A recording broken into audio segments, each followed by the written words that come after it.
Hello guys, in this video I am going to show you how to add the Daylio application. How are you feeling today? But first I just want to mention, don't forget to subscribe to my channel because at 10,000 subscribers I am going to show you my whole YouTube revenue statistics and growth strategy, how to make money online. So let's jump into it.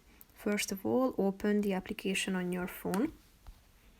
After that, go to your home page, tap on the entries button and click on the plus button down below and select today.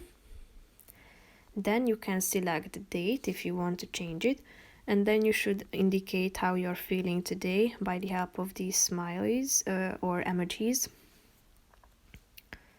And after that you should select what have you been up to from these options, but you can also add your new one.